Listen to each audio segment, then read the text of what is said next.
Good evening, everyone. It is 7:15, and this is the Committee of the Whole meeting for November 21st, 2022. Will the clerk please call the roll? Ms. Wu? Here. Mr. Evans? Here. Ms. Hersey? Here.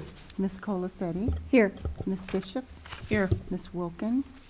Here. Mr. Quisenberry? Here. Mayor Marlin? Here. At this time, we'll have a motion for approval of the minutes of the previous meeting. So moved. Second. Any discussion? Any substantive changes? Okay, will the clerk please call? Oh, I'm sorry, we can do this in voice from all in favor? Aye. Any objections? All right, next, additions to the agenda. Are there any additions? Mayor Marlin. This isn't an addition, but I would request that item E, which is the ARPA update, be moved to take place after number 5 on new business. Yeah. Staff report itself. Yes. Are there any objections? Okay, we'll move it to after the resolutions. Is that what you're talking about? After the new business? Yes. Okay.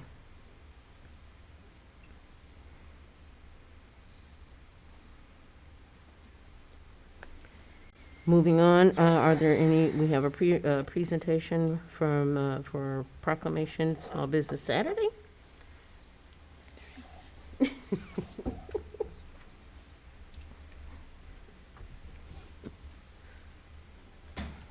Thank you, Darius White. Good evening, everyone. I'm happy to present the Small Business Saturday proclamation for the City of Urbana by Mayor Diane Marlin for Saturday, November 26, 2022. Just some general information. Small Business Saturday was funded by American Express in 2010. It takes place each year on the Saturday following Thanksgiving. American Express started the shopping event in the effort to boost spending at small businesses during the holiday season and help establishments remain open during the recession. Urbana has over 2,000 businesses that we are extremely thankful for. Within the video, we had the opportunity to record portions of the proclamation at several businesses in the community. El Progreso Grocery Store, Beau Visage Spa, International Galleries, Pard's Western Shop, and Beard Culture Barbershop and Gallery. As we all know, the holidays are all about giving, and the best gift we can give our local businesses is our support. Without any further ado, Urbana Small Business Saturday Proclamation. A proclamation by the Mayor of the City of Urbana, Illinois. Whereas the City of Urbana, Illinois celebrates and supports our 2,000 local businesses and the contributions they make to our economy by creating jobs and providing opportunities throughout our community. And whereas, according to the United States Small Business Administration, there are 32.5 million small businesses in the United States. Small businesses represent 99.7% of firms with paid employees, are responsible for 62% of net new jobs created since 1995, and employ 46.8% of the employees in the private sector in the United States. And whereas residents understand the importance of supporting the business community on Small Business Saturday and encourage others to shop small at independently owned retailers. And whereas the City of Urbana supports local businesses through tax increment finance districts and incentives and programs throughout the community. And whereas 58% of shoppers reported they shopped online with a small business, and 54% reported they dined or ordered takeout from a local restaurant, bar, or cafe on Small Business Saturday in 2021. And whereas Urbana, Illinois supports local businesses that create jobs, boost our economy, and strengthen our small city, big life community.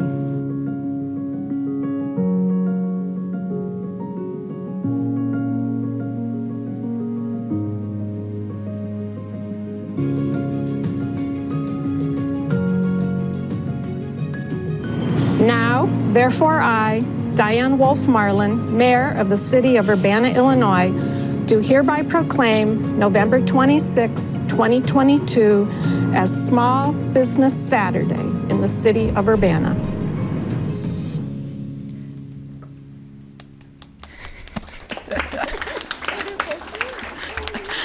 And I'd like to thank Ibrahim for putting this video together, and staff members Darius White, Bridget Broyhan, Kate Levy for coordinating logistics, and of course our small businesses for allowing us to come into their establishments.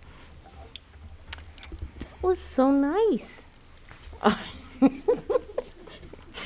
Okay, now it's time for public input. Is there any public input tonight? Step up to the microphone, please, and you have 5 minutes to speak your piece.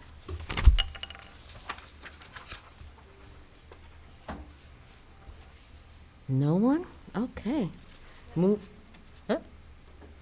Public input. Yes, I've got email to read. Oh, okay, go ahead. And again, we've received plenty of emails that will be in the minutes, and I'll just read the one that someone asked on a follow-up to be read aloud. Dear Urbana City Council members, I am writing in this email in support of the extension request for redevelopment of Hotel Royer. Successful completion of the hotel is critical for downtown businesses. The developer has made good progress. The delays they are experiencing are not unexpected given supply chain issues. I experienced similar delays with this timeline during the initial phases of renovation of the Cohen building, also done with a redevelopment agreement, which now includes the Sakura Japanese restaurant. Great things are beginning to happen in downtown Urbana. Please don't let a short delay change that. Sincerely, Dan Maloney. Thank you, Grace. Are there any other emails that need to be read into public input tonight? Okay, moving on. Staff report. Not doing that. New business. Okay, so we have new business. Number 1, ordinance number 2022-11-047, an ordinance amending a redevelopment agreement with Icon Hospitality LLC, the Hotel Royer.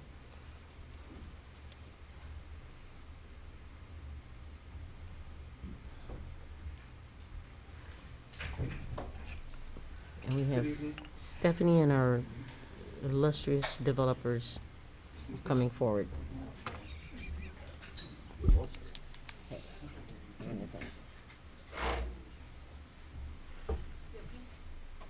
I'll just speak very loudly, how's that? That won't help our people watching online. Right here. No. You can sit here.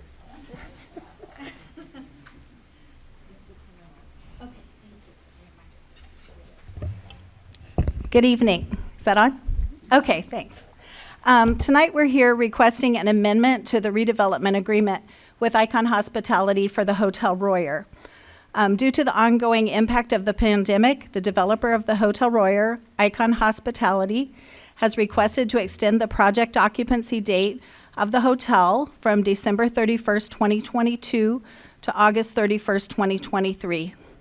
The pandemic has caused ongoing supply chain disruptions for all industries, and lead times for materials and equipment have been lengthened substantially, thereby bringing about this request. The original redevelopment agreement for the former Landmark Hotel was passed in June of 2019 between the City of Urbana and Markson's affiliates. This agreement outlined the city's investment of $5.5 million in the project via a bond issuance upon the developer meeting all of the requirements. Revenue to pay the bond for the hotel investment would be realized through tax increment from the increased assessed value of the renovated property, food and beverage taxes, hotel motel taxes, and a new boutique hotel tax. In 2020, Icon Hospitality requested a one-year extension from the original commencement date to July 2021, with a corresponding extension of the 18-month project timeline to completion. Due to the unforeseen circumstances that arose with the pandemic and the shelter-in-place order, the council agreed that that original extension was well-founded and passed the ordinance to amend an agreement on November 2nd, 2020. This ordinance also acknowledged the assignment of the agreement from Markson's affiliates to Icon Hospitality. Renovation on the hotel has been steady since the commencement of work in July 2021. Exterior work is nearing completion, with the hotel signage being installed this month, and it looks great. The general manager of the hotel has been hired. Promotional campaigns are underway with a listing on the Hilton Hotel Tapestry website and regional billboards, which we're told will be going up soon. A search is also underway for a sales manager who, once hired, will begin selling the property to conference hosts and event promoters. The redevelopment project would result in the most significant renovation this historic property has seen in over 37 years. The proposed project would return the property to its highest and best use, generate new tax revenues, bring visitors and commerce to downtown area, and restore this iconic and historic building in the heart of Urbana. Staff has evaluated this request and agreed that the economic impact of the project to the downtown and the community at large merits approving the attached ordinance to extend the project occupancy date to August 31st, 2023. And we have representatives of the hotel here today. I'm just going to ask them to introduce themselves if that's okay, and we're all glad to answer any questions you might have. So. Turn the mic on and pull it forward so that you Got can it. actually, we Thank can you. hear you. Good evening, everyone. I'm Horace Pervez. I'm the Chief Financial Officer of Marquee Ventures and Icon Hospitality.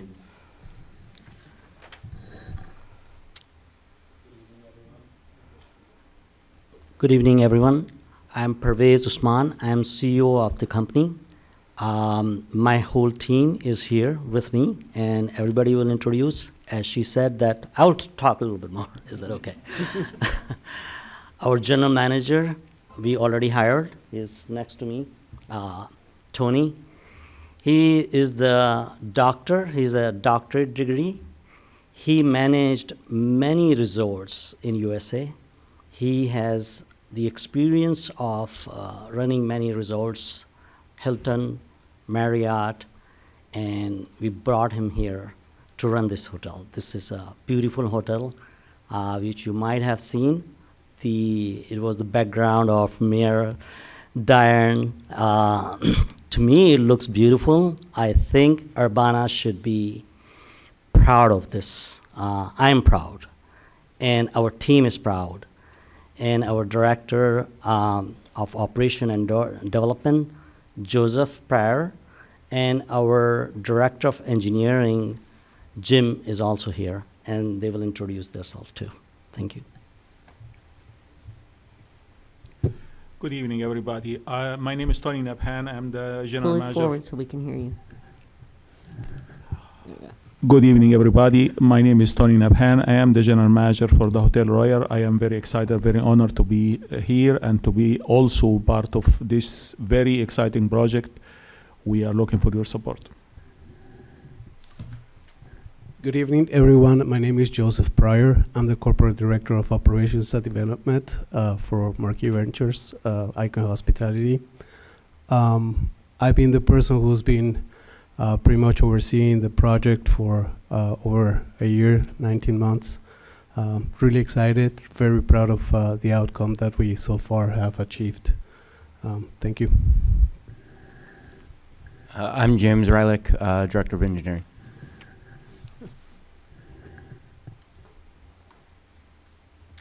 Okay, so any questions for our guests? Mary Alice.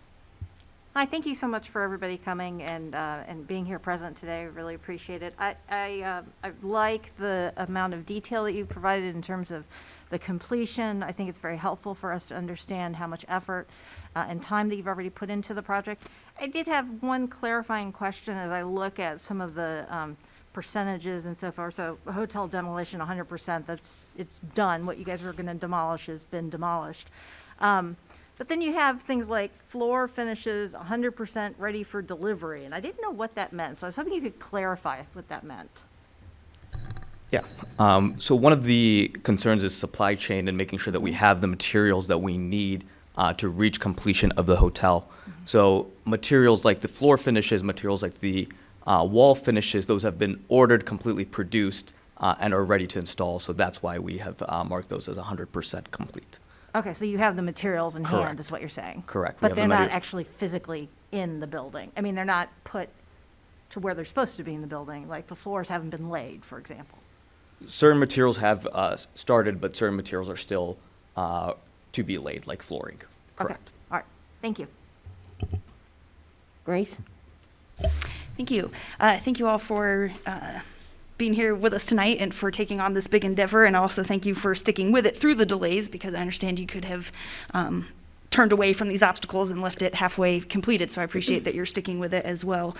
I did just want to clarify with the city and the developers here about the funding, because in the request from you all, you mentioned TIF funds and 5.5 million in TIF funds. And I just wanted to clarify that that is not the case, that a portion of this will be from TIF funds. I'll let you explain the details I don't quite understand, but that's not quite the accurate interpretation, that this is not all TIF funds. That may be one of multiple sources, mostly through bonds. And if you could just clarify a little bit more about the funding. Sure. The payment to the Hotel Royer will be a bond that the city issues after completion, and then the city will be paying off the bond with revenues from TIF generated by the new property, because their equal assessed value is going to go up because of the renovations they've made, as well as food and beverage tax, hotel motel tax, and a new boutique hotel tax that they know we're going to be creating in the next few months before they open. James? Yeah, I just want to clarify that we have a projection for how long it will take to collect those funds and pay that back. But if the hotel's very successful and very busy, it could be retired earlier. If it's not, hopefully not, it could take a little bit longer. Is that correct? Correct. I believe the estimate was 10 years to pay back, and if the hotel goes gangbusters and is full all the time, then we'll definitely pay that bond off early, which is what we all hope for.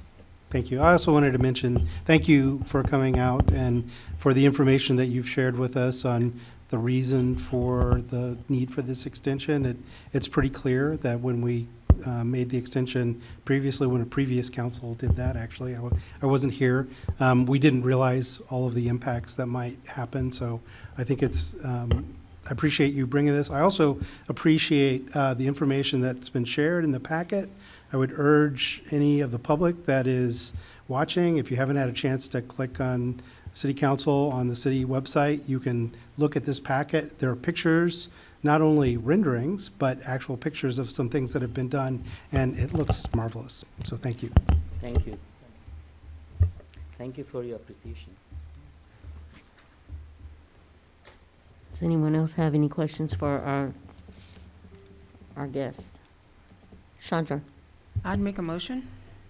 Go ahead.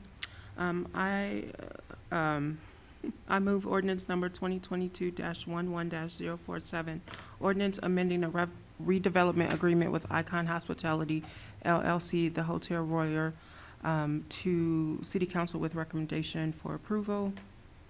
Second. Okay, that was Chandra that made the motion, and Jaya that seconded? Okay. Discussion. Chris?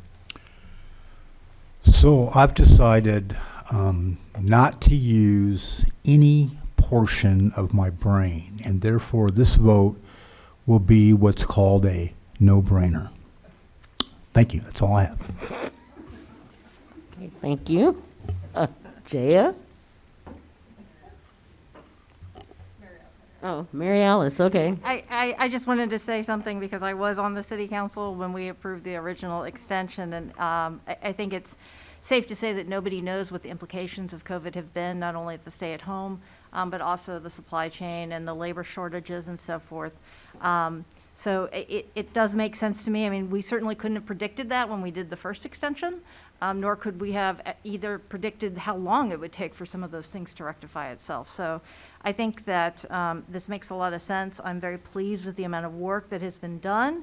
One of the questions I get, aside from roads and trees, is what's happening over at the Lincoln Hotel.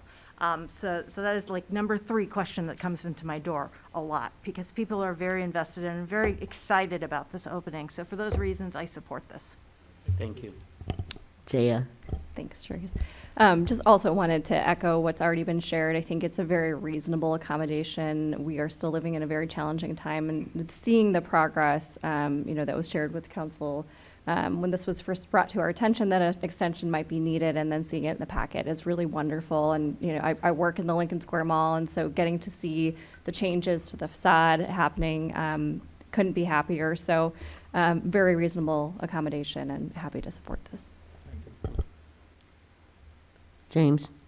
Yeah, I'm going to be happy to support this too. And it's really not lost on me that the hotel originally opened in 1923, and now it looks like it will be opening in 2023, a 100-year anniversary. Those kinds of numbers and that kind of correspondence cannot just be luck. I think it's something to look forward to. I've lived in this community since 1989, and I certainly have a lot of good memories of events and dinners and get-togethers at this hotel. So I will look forward again to it becoming part of the core of Urbana, where events happen, where people gather, where we celebrate. So thank you. Grace? Thank you. Thanks again. Appreciate the work you guys are doing. I am in support of this, and I had a clarifying point of order question. Because I see the ordinance, and then there's also this amendment to the agreement that it looks like we're not voting on, but that's included. I was wondering if we could have clarification on that. I don't have any concerns about it. It seems reasonable things to clarify the agreement, but I wasn't sure if it looks like that's not a voting item, it's just the extension. You're voting on an ordinance to authorize the mayor to enter into that Second Amendment with the developer.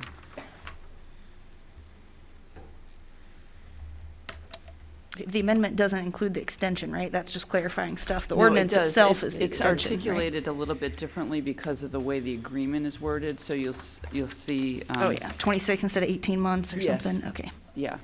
okay.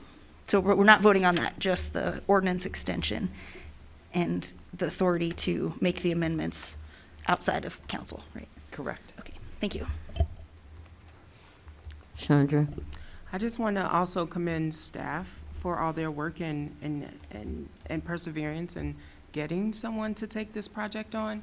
And also thank you for taking this project on.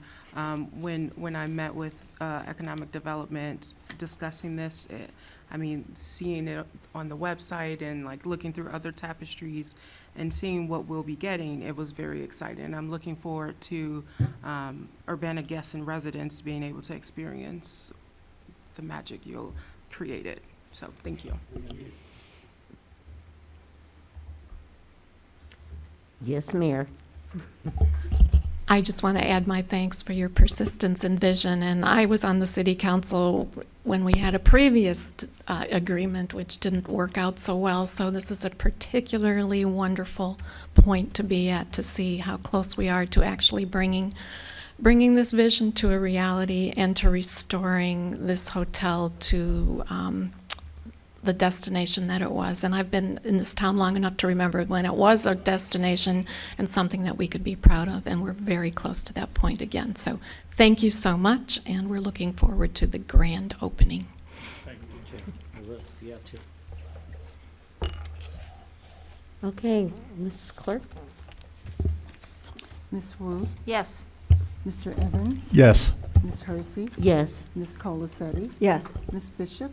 Yes. Ms. Wilkin? Yes. Mr. Quisenberry? Yes. Okay, and that motion, that passes, the ordinance passes, and thank you, gentlemen, for coming and speaking to us and letting us know what the, how everything is coming out right now. Okay. Thank you. Thank you. We really appreciate, and you will be proud of this product. Oh. I assure you. All right, next we have a resolution number 2022-11-087R, a resolution approving an intergovernmental agreement for a justice assistance grant. And that's being brought by Jack. Matt Bain, thank you. think we can move some of these chairs out of the way. Good evening. Good evening. Thank you, Matt. So I'm here tonight on behalf of the police department and requesting the council to approve this resolution, accepting the grant and the upcoming associated budget amendment for the Edward Byrne Memorial Justice Assistance Grant. The Champaign Police Department has applied for and was awarded this grant, which we are a sub-grantee of. The Urbana Police Department's amount that they are receiving is $12,548.06. We are going to use that at the Urbana Police Department for a department-wide active shooter training that we have not had for about 3 years. And any other information is in the memo I provided, but I will answer questions if you have any. Any questions? Okay, Grace. Thank you. Thanks for the presentation. I appreciate seeking out grants for some of this important training. I was wondering if you could explain what this sentence means, that there's no required certifications of compliance with the federal laws related to immigration matters as previous federal awards. I can tell you. Go ahead. Or Rich can. Oh, I didn't know Rich was back there. I'm gonna give Matt a lifeline on this one because he doesn't. I'm gonna give Matt a lifeline on this one because he doesn't know about this.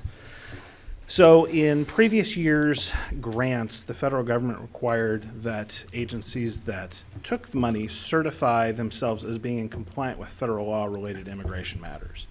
A couple of years ago, the federal government changed the language, and we, at one point, were not in compliance with it, but we now are. So that's what that language means. Thank you. And if you could also provide a little background. The last whereas clause says that the city of Champaign and Champaign County desire to apply for these JAG funds to individual projects, and the city of Urbana has declined to participate. Can you clarify a little bit what that means, the individual projects versus this being the training? I'm just confused on what that means. And if we need to circle back next week, that's also understandable. I think that's a typo. We previously declined a grant. I think it was it last year, Carol, do you remember? Or was it the year before? It was last year. Yeah, so I think it's a typo. Each agency has to provide budget information and budget narratives for their JAG money. So part of it's a typo and part of it is that everybody's sort of doing their own thing with money. Okay, so it's just irrelevant. That'll be scratched out on the final one? Yeah. Is that right? Okay. Yeah, my guess is that's a typo. I don't know why they would say that we decline it, because we're not. We're asking you to accept it. Okay. And then last one was Section 5 of this agreement, the fund restriction. It says that these funds will not supplant existing budgeting funds. And I'm struggling with language too much to know what that quite means in the context of saying that the financial impact, saying that this grant is intended to supplement funding versus not intended to supplant funding. And I don't know if you have anything else to add or clarify on that. Matt, I can take this one too. So supplanting is a concept where you essentially play a shell game with money, okay? So you accept a grant and you pay for something that you've already got budgeted. So essentially what you're saying is, I'm not gonna play a shell game with this money. Does that make sense? Yes, and when we're saying supplement, but meaning that we wouldn't otherwise do this training, and all of the money for the grant is going to the training, and that does cover all the training, or is there still some coming out of other city funds? No, you've got it exactly correct. That's it. Okay, so that's supplementing, not supplanting. No, the right? word Or is what? supplant. That's what I don't know why, maybe Sheila can help on this, but yeah, the word is supplant. Okay, I'll think on that one. Thank you. Mary Alice? So the $12,000, does that cover overtime? I mean, okay, so we won't be seeing a bump in our overtime numbers because this will cover that. Yes, this will cover, the training will have to be done on overtime. Right, exactly. So that will, and we'll have to have 2 sessions of it, one for Right. each team. So yes, Yeah. that, again, it's estimated that, I think it was about $8,900 will be just for the training, and that will cover everything that I can estimate. Okay, thank you. Chandra? How soon will the training take place? We are shooting for February, And where? to be determined. Okay. We would ideally like to get a school, but a school during the week is very hard to come by, Yeah. so we are looking at possibly some local churches.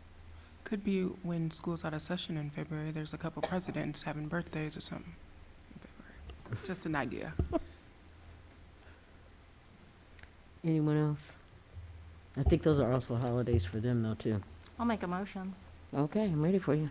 All right, I will move to City Council with a recommendation for approval, Resolution Number 2022-11087R, resolution approving an intergovernmental agreement for a Justice Assistance Grant JAG. Well, second. Okay, thank you. Mary Alice moves and Jaya seconds. Discussion? Okay, all in favor? Aye. Any opposed?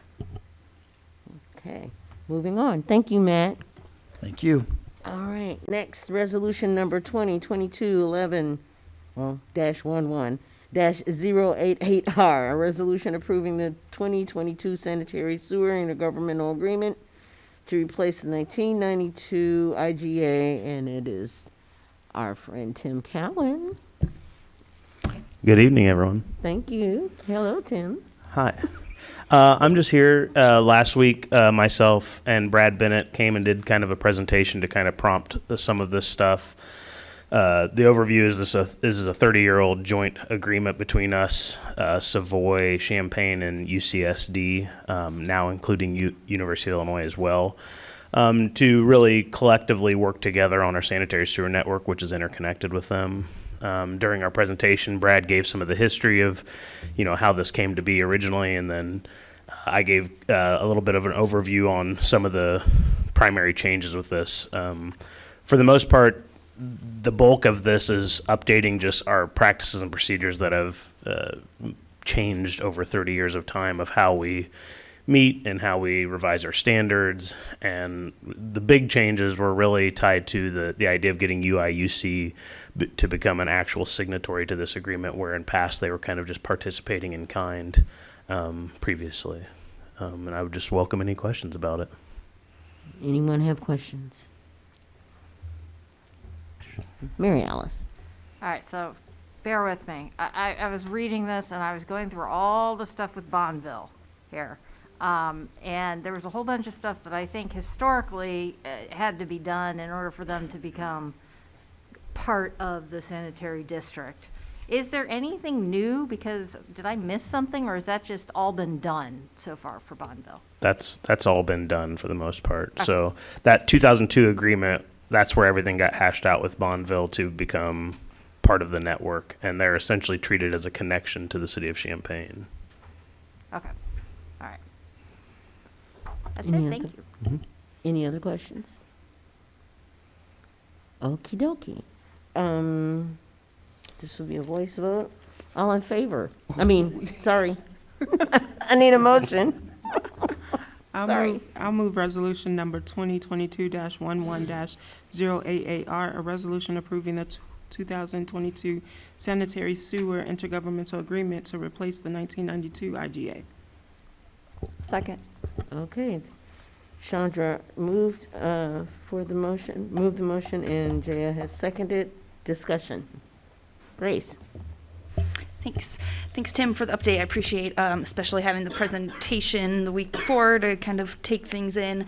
And I really appreciate your summary of the revisions update, making that clear in the beginning.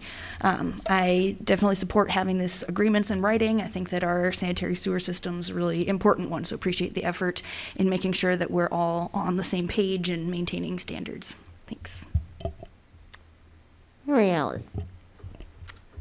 Yeah, I agree with Grace. I think this is a very dense document, and so having that update last week was really helpful. There was quite the colorful history there. Yeah. And let's not have a repeat of what happened in the 80s, so this is, let's keep the next 30 years working. That's all I have to say. Only forward. Moving forward. Anyone else? Okay, so this is a voice vote. All in favor? Aye. Aye. Any opposition? Okay, and this has been moved forward to City Council for approval. Thank you. Thank you, Tim. Okay, next, our resolution number 2022-11-089R, resolution authorizing the acceptance of a DCEO grant. That's Illinois Law Enforcement Alarm System Rehabilitation Project. And Sheila is here to help us understand this.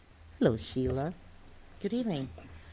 Thank you. The City of Urbana received notice from the state of Illinois that during the General Assembly funding this year, they awarded $3 million to be passed through the City of Urbana to ILEAS for rehabilitation of their building. And so we have allocated $2,975,000 to the rehabilitation project and kept $25,000 for the administrative costs for Urbana staff to implement the reporting and grant process. Are there any questions for Ms. Dodd? Chandra? Rehabilitation as far as like construction? Mm-hmm. Okay, thanks. Yeah, Great. and Jim Page is here from ILEAS to answer any questions, specific questions about what type of rehab they're looking at doing. Sure, I would like to hear about it. Thank you. Mm-hmm.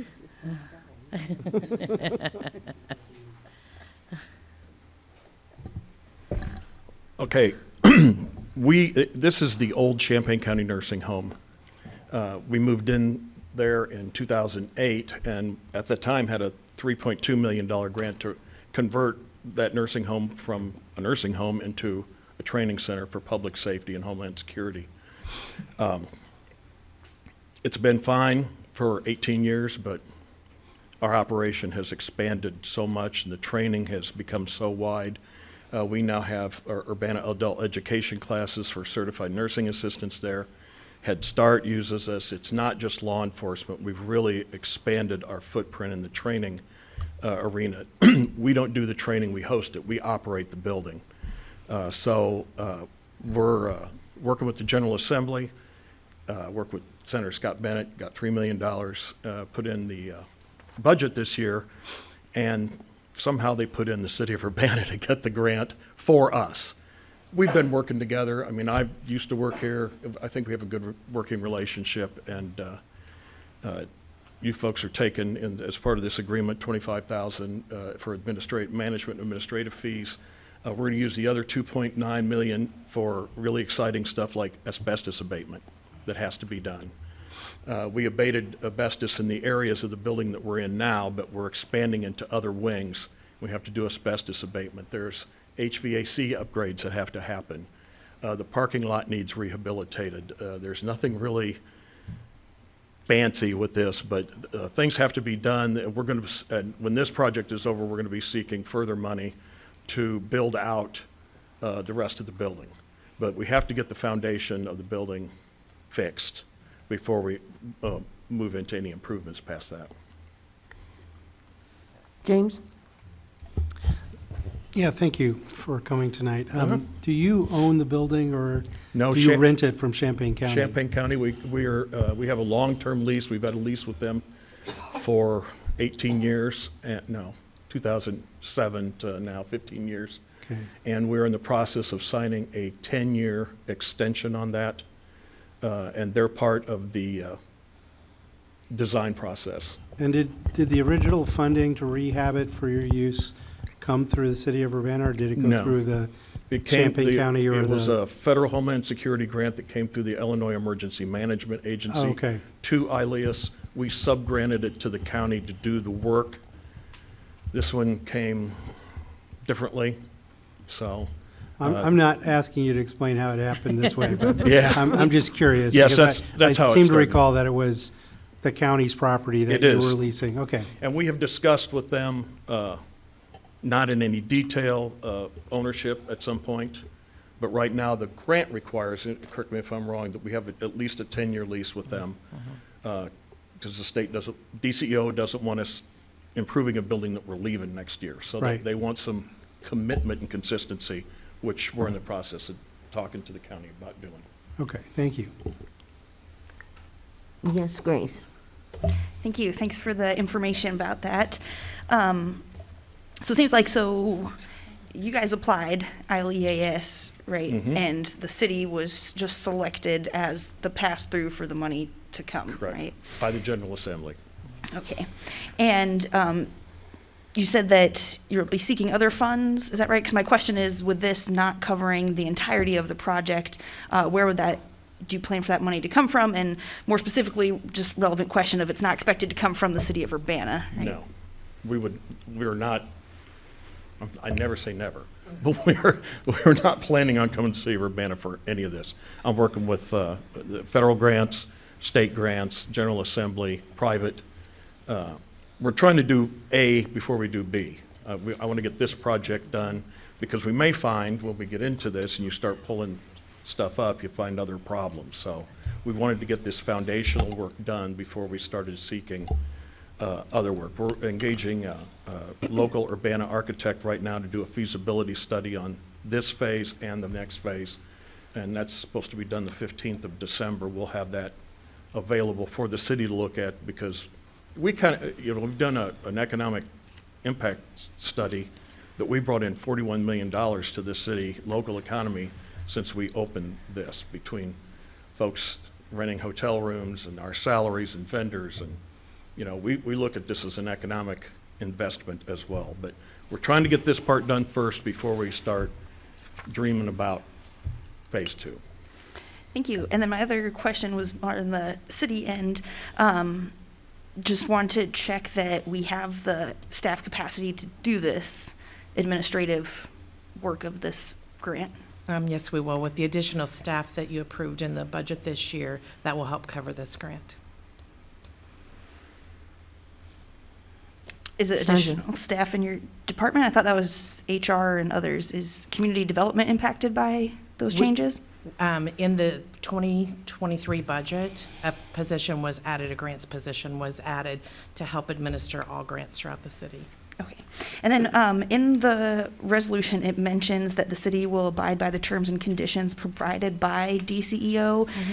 So I just feel an obligation to ask what those are. I don't know if I need or will understand all the ins and outs, but just that you understand them and feel that your department has the capacity to administer those within those terms and conditions. Yes, we do. We have a positive working relationship with DCEO, and they're helping us. Jim and I've had a conference call with them a couple weeks ago to navigate some of the intricacies of this grant. So yes, I do feel we have the capacity.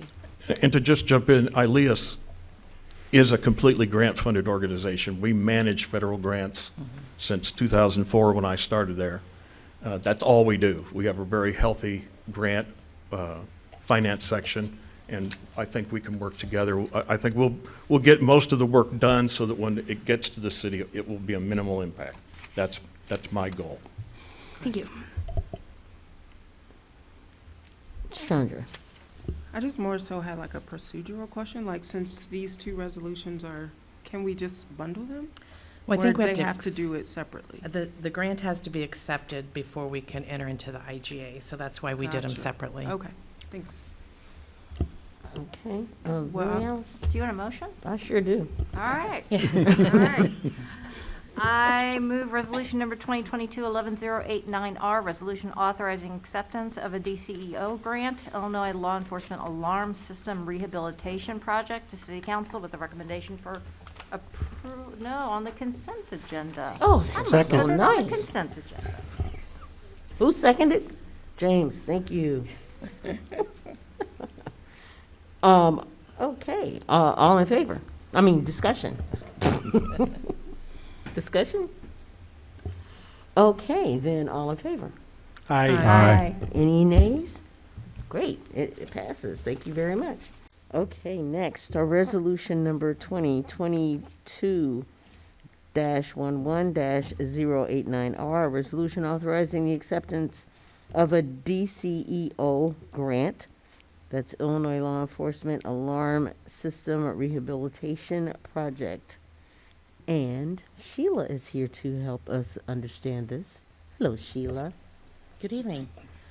Thank you. The City of Urbana received notice from the state of Illinois that during the General Assembly funding this year, they awarded $3 million to be passed through the City of Urbana to ILEAS for rehabilitation of their building.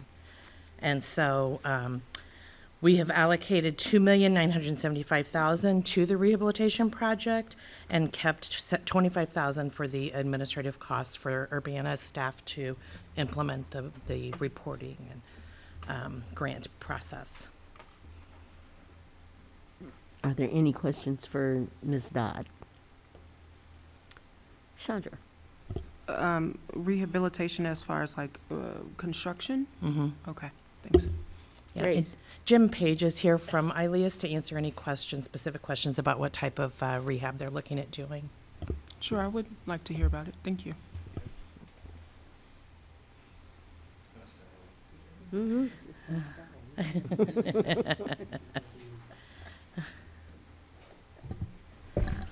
Okay, this is the old Champaign County Nursing Home.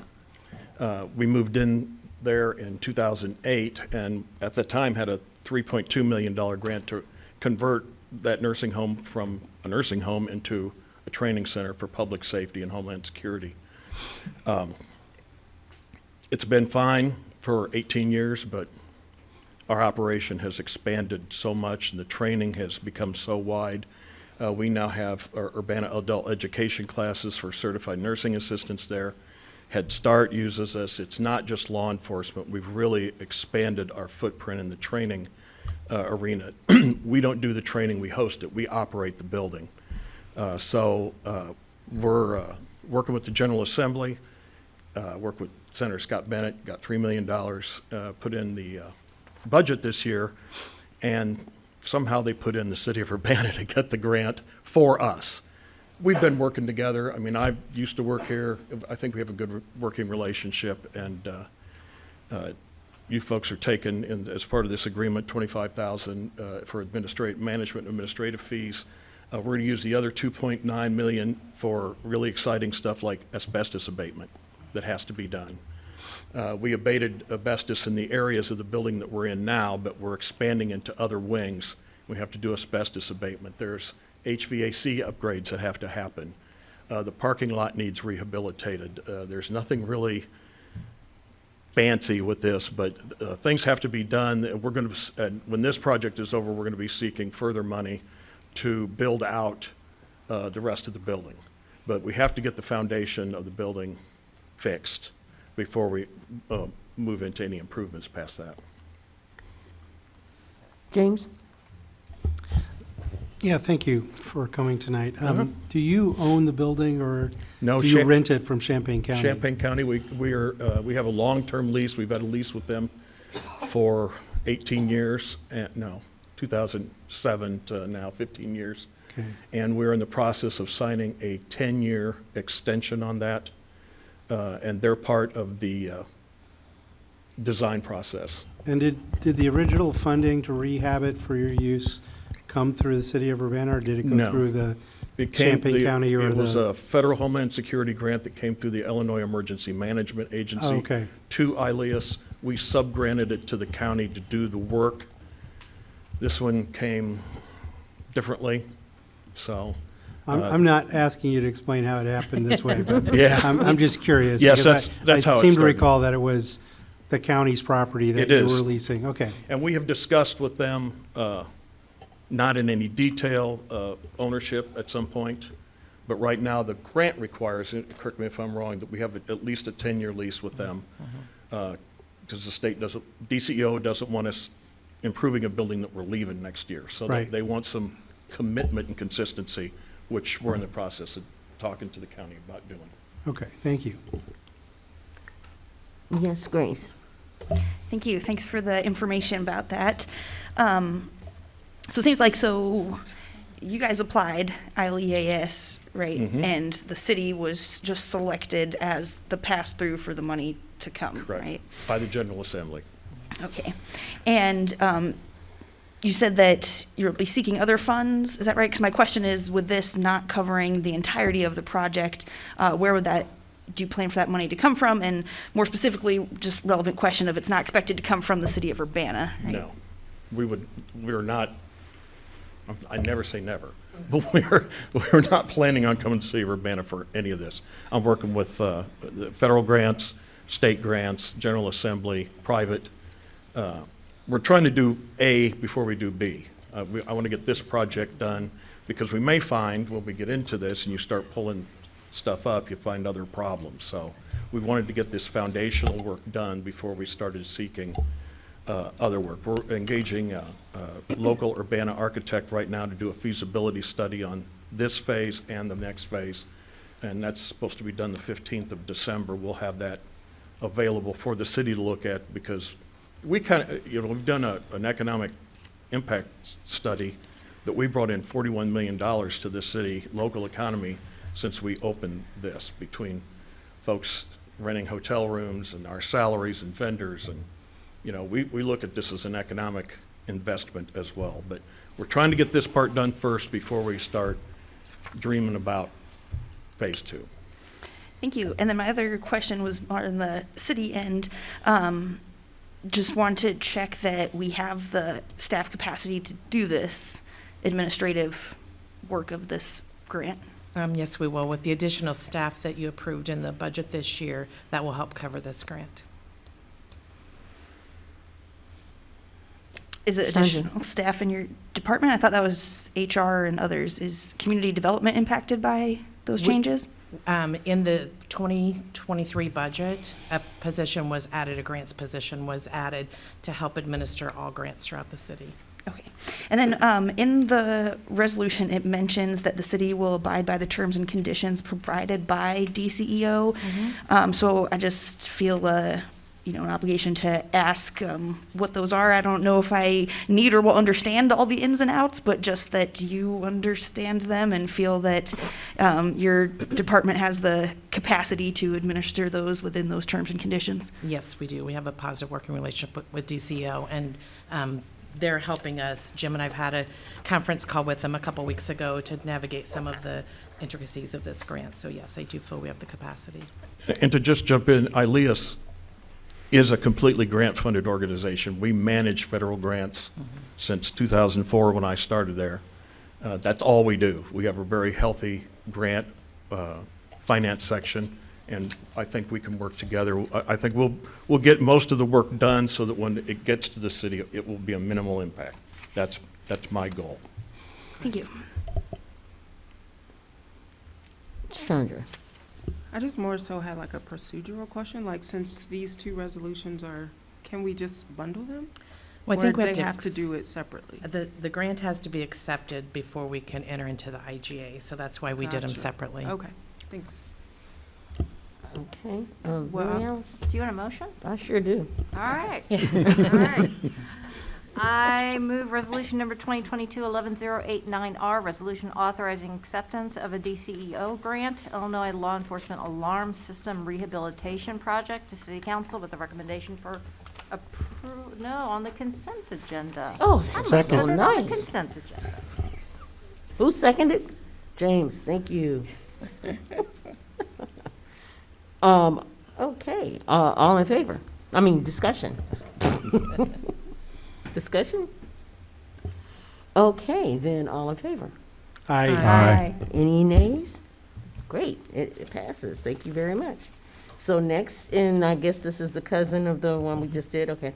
Resolution number 2022-11-090R, a resolution approving the subrecipient grant agreement with the Illinois Law Enforcement Alarm System, ILEAS, and Sheila is continuing to give us information. So since City Council approved acceptance of the grant 2 seconds ago, we now, I'm asking to enter into a funding agreement with the ILEAS to implement the grant. The grant agreement as an attachment to it will be the final grant that we receive from DCEO, which we'll expect to get any time. So really, that's the extent of it. Okay, so these are Siamese twins. Are there any questions for Sheila or, okay, Grace?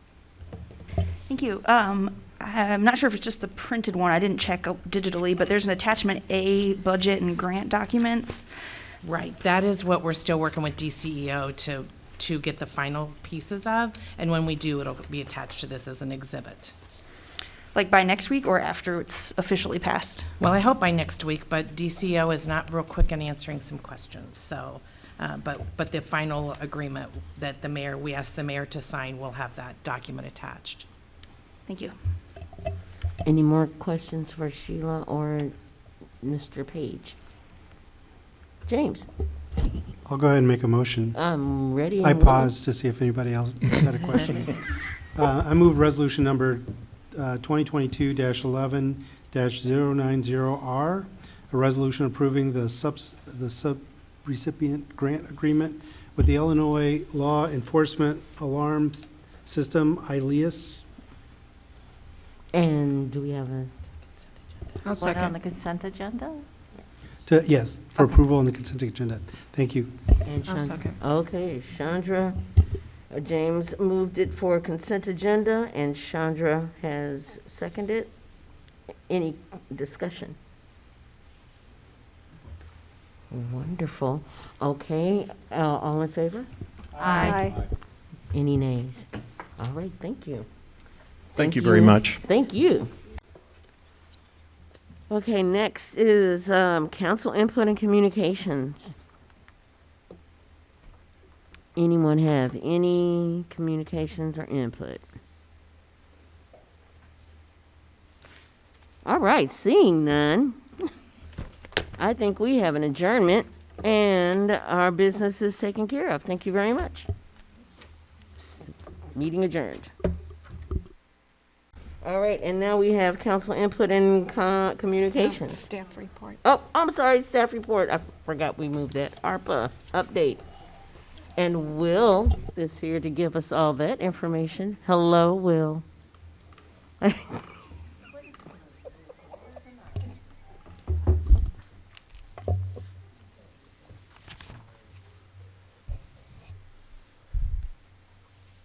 Alrighty. Waiting with bated breath. What? Go ahead. Okay, so I'm here to give an update on our ARPA process. So the application period closed on November 16th. So that kind of brings us to our next step, which is getting to funding the concept plan, or the goals of the concept plan, based off the applications we received. So if you remember, the concept plan kind of ends on an open-ended note. We have 8 funding goals. That's kind of where it is. So to kind of provide a little bit of, structure in terms to the schedule and the format, we kind of have a proposed process in front of you to kind of get us to awarding a fund. So, since figuring out what the city council actually wants to do could be, difficult to get consensus, I just wanted to come to everybody, kind of make sure we get the process done, squared away on the front end, and then we can kind of go through that and, start digging through the projects. So just kind of some real brief update or summary. We got 48 projects submitted at the deadline. A lot of them came in the last minute, so our friends at the RPC were kind of, I think, busy at the last minute. Especially, they did a great job, especially with the Thanksgiving break, turning around and going through each project real quickly to kind of give that cursory review to make sure that they were actually ARPA eligible. So going through that, they found 2 projects that, based off what they submitted, just weren't ARPA eligible through the federal guidelines. And then remaining from there, we have 46 projects. 41 were from outside agencies, and those projects are requesting $35 million. And then there's 5 City of Urbana projects that are requesting $3.8. And just for reference, we have $10 million to give out. So there's a lot of projects and a lot of things to go through. So with regards to the schedule, I sent everybody kind of an email earlier today. The first step, the preliminary review, we have that done. The next deadline that we're trying to achieve, and I would say the schedule, we try to be thoughtful and, trying to get this done. And, well, the proposed schedule is a very tight turnaround time, so we definitely can't go on a shorter timeline than what's in front of everybody.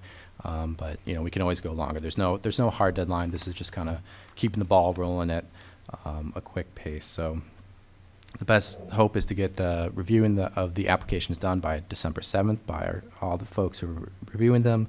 And then from there, the week of the 12th, we'll have a bunch of presentations scheduled. So at the regular meeting on Monday, we would present the city applications, and that's just city staff's used to coming on Mondays, and that makes the following days a little bit easier.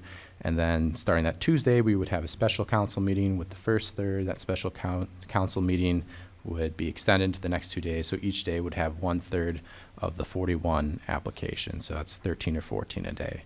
And then after that, I kind of identified the Monday the 19th as an open-ended discussion, with no action item, just kind of discussing the next steps and how we want to proceed from there. So as far as the reviews go, every application will have at least 4 reviewers. The RPC is reviewing the city applications, and the city has a team of reviewers who are reviewing all the outside entities. So the goal, again, is to get that in the 7th, and by the 7th, when that hopefully would come out at the very latest with the packets, you'd have all the scores, some more information about the projects, how much they're requesting. So more information about all the projects will come at that time. And then from there, we have our special council meeting. So being a special council meeting continued helps minimize the logistics, especially the public input if there was a lot of it. There's lots of opportunities to have public input. So what we're suggesting is to limit the public input at those 3 meetings, just so that we can get through all of those presentations in a timely manner each night. So each meeting would start at 7. We do have other meetings in council chambers earlier, so you can't really start earlier. And I believe there's the council rule that has 11 o'clock as a hard stop. So we are time bound, so we do want to be very strict in our time allotment. So to that end, you'll kind of see what I've proposed as the presentation format, which would be 12 minutes per presentation, with the first half being the applicant presenting. And one thing I think what we like to do when we're doing purchases is, the interviews, the presentations that we have are not a straight regurgitation of what they submitted. So I've kind of put down 3 kind of key questions that I think supplement what they've put down in their applications without being necessarily redundant. So the 3 questions that I have are: what will the lasting impact of the project be after the ARPA funds run out? Kind of getting to, the one-time nature of the funds. Why would the project be the best use of city ARPA funds? And then why are you confident that you can use these funds in accordance with federal guidelines and achieve demonstrable results in the required timeline? So this gets to the fact that, at the end of the day, if they don't perform in accordance with federal rules and in appropriate manner, the city would end up being on the hook for that. So if we gave away money to somebody and they failed, we would have to, tentatively repay those funds. So we do want to make sure that all the applicants have that capacity to do these projects, or will be able to build that capacity. So that's kind of what I have down for the presentation part. And the last half, the remaining 6 minutes, would just be an opportunity for questions and answers. To make that go quickly, I have kind of proposed that it would just be in sequence. The mayor, Ward 1, Ward 2, Ward 3, just so there's not the back and forth to eat up into those precious few minutes that we have for the Q&A. And then at the conclusion of the meeting, there's always, council can always send more questions, then we can deliver those to all the projects and applications and get some responses there. But there's just a little bit limited amount of time in the meeting to actually ask. So a couple other quick things. I think one way we can try to decrease the logistical time in those meetings is not having slides. I think, I don't know what everybody's thoughts on that. I think people tend to use slides as a crutch, so I don't know if I want to kick the crutch out right before they present, but I think at the very least we'd have a minimum amount of slides so everybody's not pressing through, kind of trying to read everything. So I was thinking 3 slides max, kind of pairs with 3 questions, and then there would be format requirements, and they would have to send that in well in advance so that we could have it all ready to go. And then following the presentations, the first post-presentation deliberation meeting, there's no set format, although I'm happy to provide any, rubric. I mean, we'll have the initial scoring. One thing that I think I'd like to give to you is kind of a rubric based off those additional questions, and then we can package all that up and see if there's any trends. But there's no official format for that, at least at this point, for that first meeting following all the presentations. So that's kind of the rundown. Sorry if I brushed through that, but that's kind of the process from here to there. Are there any questions or concerns about that process or as proposed? Any questions for Will? Chandra? I like the format. I think it's very concise, and you make do with the time that we have. Question though, so what we'll get in the packets on the 12th or the 7th or 8th? I think I had this, yeah. Whenever those packets come out, will it be the entirety of those ARPA projects, or would it be like a summary kind of thing of what they're asking for? So it will be, I mean, at the very least, a summary. We can probably do all of it as well. It is a lot. We tried to structure the application, with question-based, so that hopefully we're working with the software, but it should generate nice reports where you can see all the questions. But if everybody wants to see everything, then we can find a way to include all of that, whether it's being able to view it on the software that we use, or the old-fashioned way of printing it all out. Hopefully not that way, but yeah. If you want to see everything, we can make that available. Okay, I just think seeing their packet will help us formulate questions, and it'll be more faster when they present if we have questions ahead of time. Mary Alice? Yeah, and I'm just thinking kind of along the lines what Chandra was saying in terms of what would be most useful. Obviously, having access to all of the applications electronically and not printed, I think would be helpful. I know that are you guys using the grant management software? Is that how you guys collected them? Yeah, it's through Neighborly, their software, yeah. So having access to that, I do know that when I worked with Brendan and Sheila before, they just had like a spreadsheet, and it was all the questions in the rubric, all the people who applied, how much money they asked for. That was very helpful, just so that you can see it in one big picture, exactly what was going on. I know that there's short time, so I'm not saying that you have to do that, but some way of summarizing some of the information to make it a little easier to digest, I think would be helpful. I don't know how to make it easy on you guys. If you have a final rubric scoring sheet, maybe just having all those printed out for the 46. Some way of putting that information in a smaller chunk. Yeah, I know at the very least, it'll kick out a scoring report, so you can see how every application scored, where it scored what. Through the report builder tool that this software has, you can kind of try to draw all the narrative responses to questions as to. That kind of gets an unwieldy spreadsheet that it generates. So there's probably, the best way to do that is probably selected ones, but then if everybody can view the application, then that's a little bit lower stakes on what's included and what's not. Grace? Thanks for the update on this and the preliminary reviews.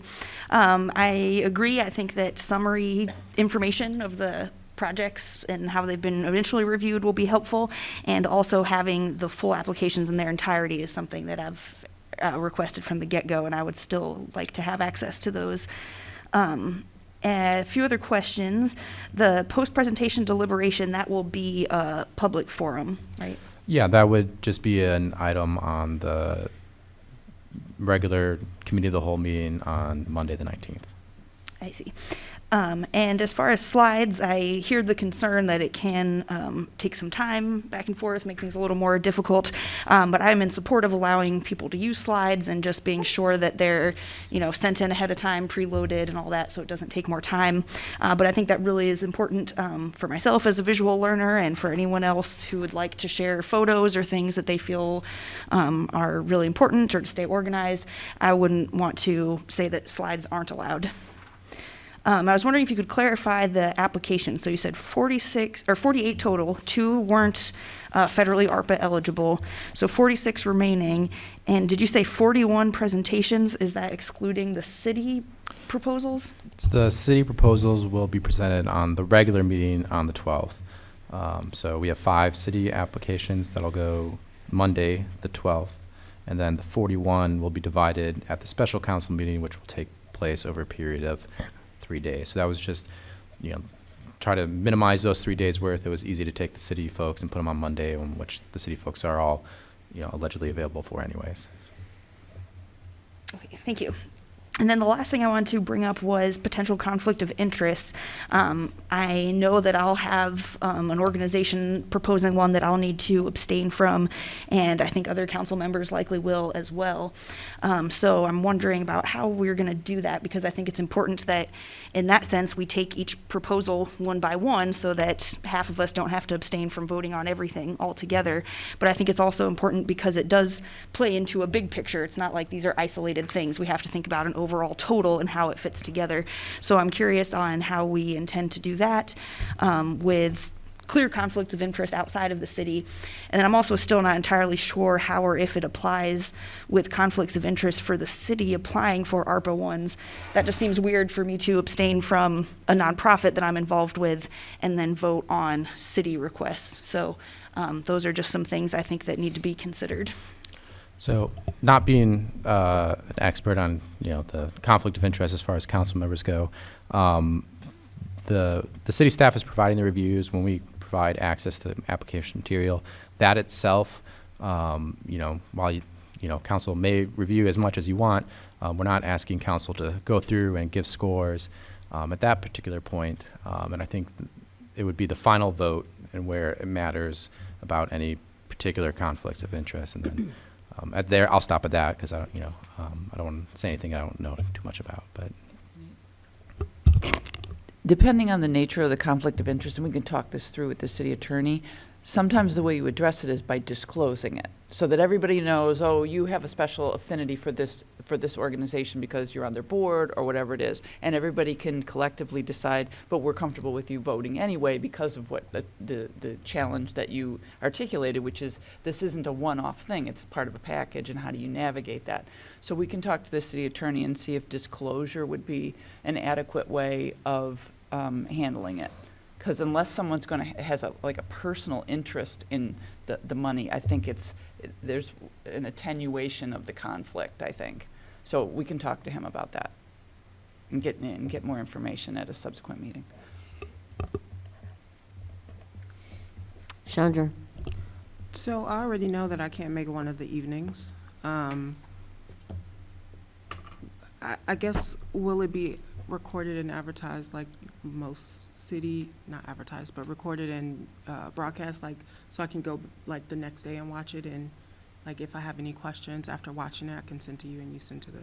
Correct. It's been scheduled to UPTV, so okay. I believe it'll be available live, and then just like any other council meeting, gotcha. It will be, you can record it. So related to that, it, will be noticed. The breaks will be noticed. So if we, after 14 and 28, on the agenda, it'll say the notice. So then we will have to take a break at that point. And then, even though you may watch it later, we still do need a quorum for those meetings to happen. So we did do the doodle poll, and all those meeting dates, everybody, there was enough council members who said they could attend. But so just, we do, if you did say you could attend, you should attend so that we can have a quorum.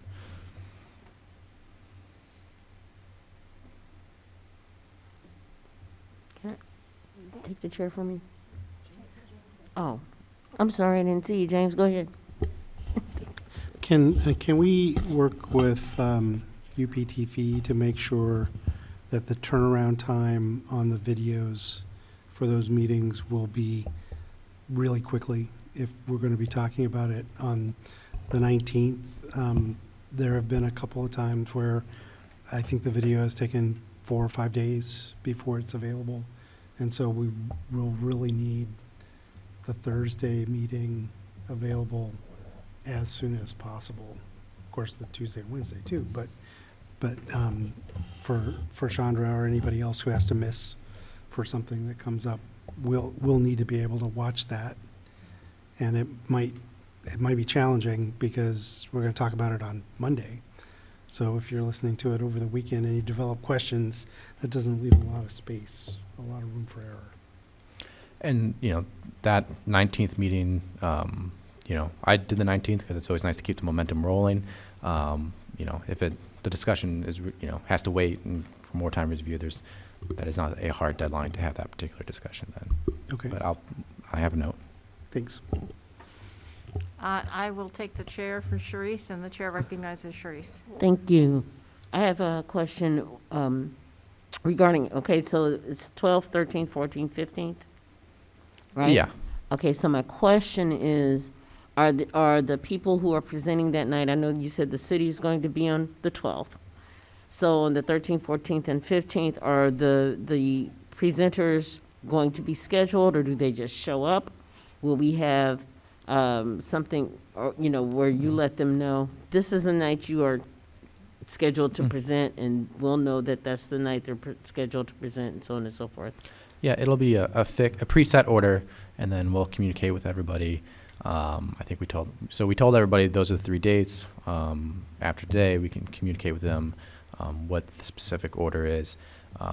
I've been trying to go through them real briefly, just to kind of get the thematic ideas of where they are, so that, roughly speaking, we can try to have the same themes presenting each day. So it might not work out based off of the number of applications each day, and I'm not reviewing them in detail, so they might be a little off from the actual project. But that's the idea, is to kind of break it up into 3 days with similar types of projects, and then just tell them when they present, and then they'll show up on their correct day.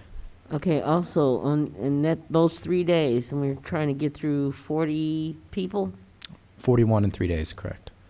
41 in 3 days, and therefore, I guess what I'm wondering, in 3 hours' time, that gives them, you said, about 12 minutes? Yes. Okay. And, all right, I'm just trying to get the logistics there. Okay, thank you. Well, since I have the chair, I can say that I did the math, and it's 2.73 hours is what we need to get through the 41 over 3 nights. So there's very little wiggle room with the 12 minutes is what I'm saying. All right, I give up the chair back to Sharice. Thank you, Mary Alice. And is there any more questions for Will? Okay. All right, thank you. Thank you, Will. Now it's the fun part. Oh, yeah.